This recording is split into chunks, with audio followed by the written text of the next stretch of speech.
the stuff. Deliver the goods when you know that the time is right. And fight the good fight when you know that you gotta fight.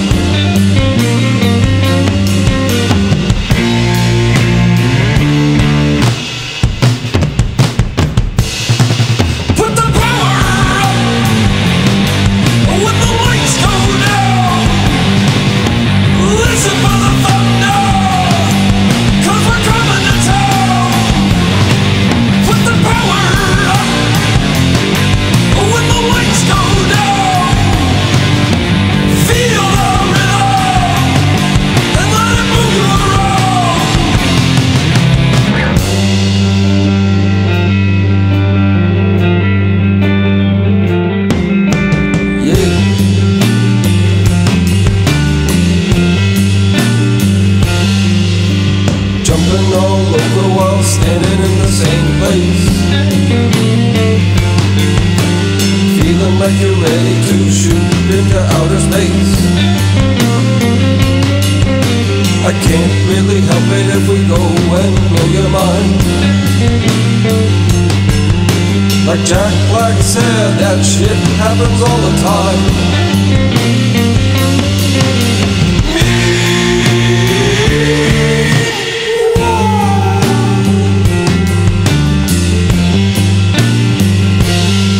When the lights go down, don't stand near the door, 'cause when we get started, that door is no more. Let the sunflowers bathe in the light of the moon, 'cause I'm done with my bottle of whiskey real soon.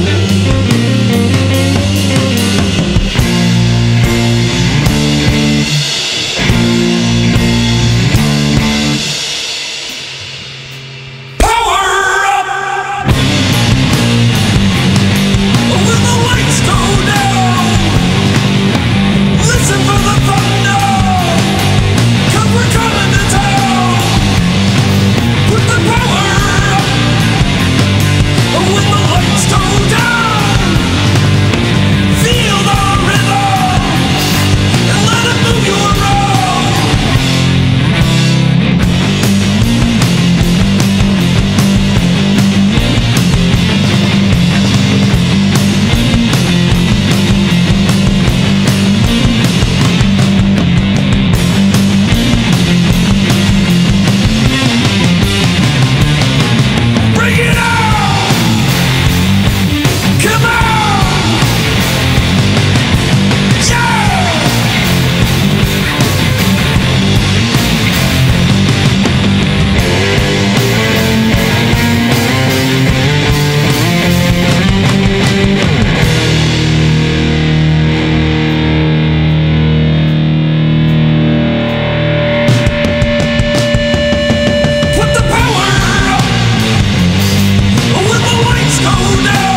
see your daughter coming.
To say they all met on some internet forum and got together to make music would make the heavy water cult biography pretty quick and painless. Okay, so that's the way it happened. but that's boring. So for those who want a little more intrigue, here's the not really so much actual real-life version of it in another dimension. Many years after man learned to harness the power of the atom, and a few years before he would use it to blow himself up, a strange gathering of men took place on a night that may never have ended if the sun didn't go and show up. On this night, the world's most radioactive band came into being. It would be called Heavy Water Cult.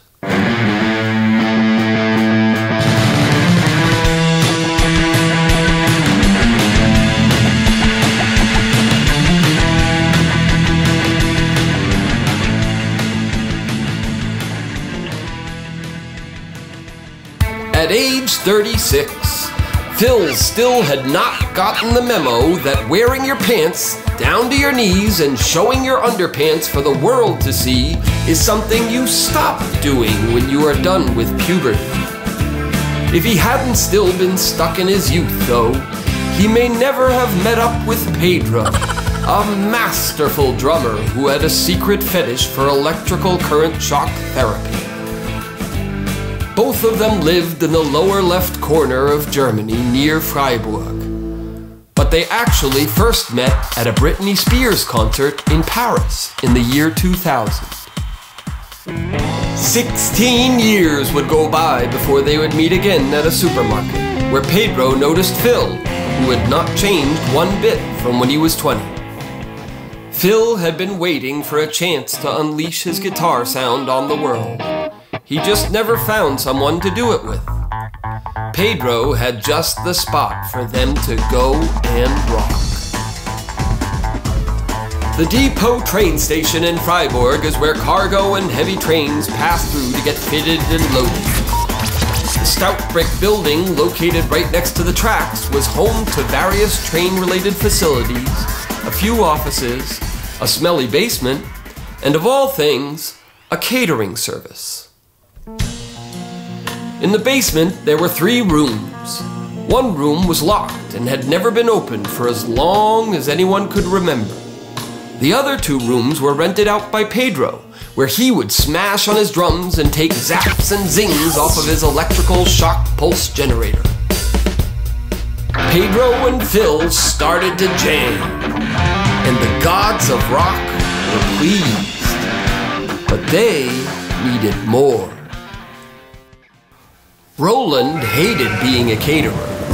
How his girlfriend had talked him into starting a business with her, he will never know, because once the business was running, she took all the money and ran off with another woman. All he could do to soothe his pain was play the bass. When he heard Phil and Pedro thrashing about in the basement, he was quick to join. And so the jam went on, and the gods of rock were pleased, but they still needed more. At exactly 3 minutes past midnight, in the middle of one of Phil's unbelievable howling guitar solos, the door that never opened suddenly opened. Dorian came walking out with a guitar in one hand while using the other to brush the dust off of his Ramones t-shirt. Pedro asked Dorian what he was doing in that room for all those years, to which he answered, "I was waiting for you guys." Nothing else is known about him. The 4 men waged a campaign of deep, bluesy, psychedelic, fuzzy stuff like no man on Earth or any other planet had ever heard before. And the gods of rock were most certainly pleased. But there was still someone missing, and he happened to be peeing on the wall outside. How he got there is a little more complicated. To know that, one would have to go back to 2003 to the southeastern French province known as Alsace, where, in a town called Fessenheim, there operates an old, poorly maintained nuclear power plant. Radioactive waste spreads throughout a landscape of rolling vineyards that sometimes glow green when it's warm enough in the summer. Environmental activists have tried numerous times to stop its operation, but the reactor in Fessenheim churns on. Archibald Humperdinck loved food. As a boy, he never got to try all of the divine and sinful cuisine that he would have liked. His mother had forced upon him a stringent diet of vegetables and other such healthy things. He always knew that someday he would get his chance. He was a quiet-spoken fellow, the kind who wasn't always paying attention to the world around him. He didn't speak much to other people, but he did believe he could hear animals talking to him sometimes.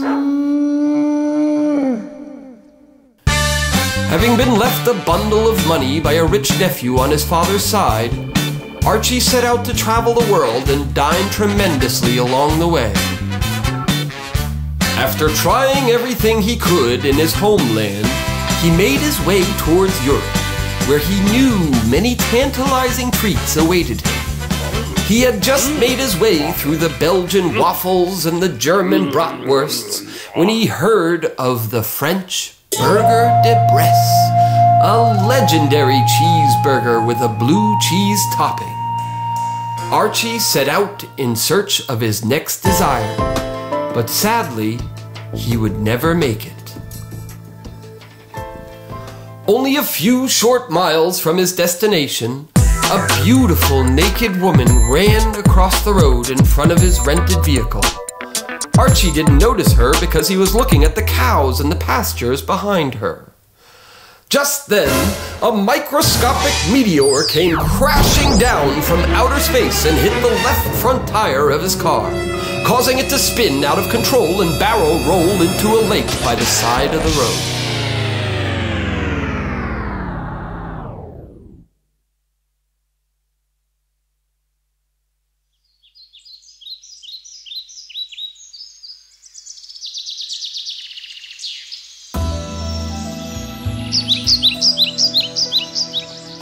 When Archie woke up, he was looking into the eyes of the beautiful woman who had just saved his life. She asked him if he was okay, and he said yes. Then she asked him if he wanted to have sex, and he said no. While she was walking away, he wondered if it might have been wiser to have said no to the first question and yes to the second. Then one of the cows asked him if he wanted to have sex. Archie thought about it, but he quickly realized he wasn't feeling well. First, he vomited. Next, all of his hair fell out. Then, he vomited again. And finally, he had sex with the cow. Hairless, sick, and exhausted from cow sex, Archie realized something was wrong when he looked at the lake where his car lay at the bottom. It had become nighttime by then, and the water was glowing green. Over the next few years, a biological and chemical metamorphosis took place in his body. The noticeable change was that his voice had become strong and loud, but it was the change that was not noticeable that would torment him for the rest of his days. And so it was that Archie could no longer eat. The mere smell of food would give him throbbing headaches and pain throughout his body. As though it were not enough to have to endure, in order to survive, he had to drink the toxic water that had transformed him, a glowing green paste that burned his throat on the way down and burned the rest on the way out. While inside his digestive system, the heavy water itself transformed into a liquid that had the ability to cut through steel and melt rock. Thus, Archie's urine was basically a nuclear weapon. In the spring of 2016, A cargo train transporting top-secret liquid waste from France is detained at the depot train station in Freiburg, Germany. Officials argue over what should happen to the train and its contents to the point where it is eventually forgotten about and left there. It doesn't take long for Archie to find the train. Over the years, he had reluctantly developed a keen sense for locating high-quality contaminated water. Knowing he had found a good summertime supply, he set himself up a small makeshift home in a crate next to the train station. Whenever he drank too much of the stuff, Archie always got a little lightheaded, and his lack of attention would get the best of him. These were the times when he forgot that he could take out the entire foundation of a building simply by taking a whiz. Fortunately, the damage was minimal. Archie heard the music the instant his atomic waste cut through the wall, and it hypnotized him. He followed it into the basement, where he grabbed the microphone and never let go. And the gods of rock were pleased.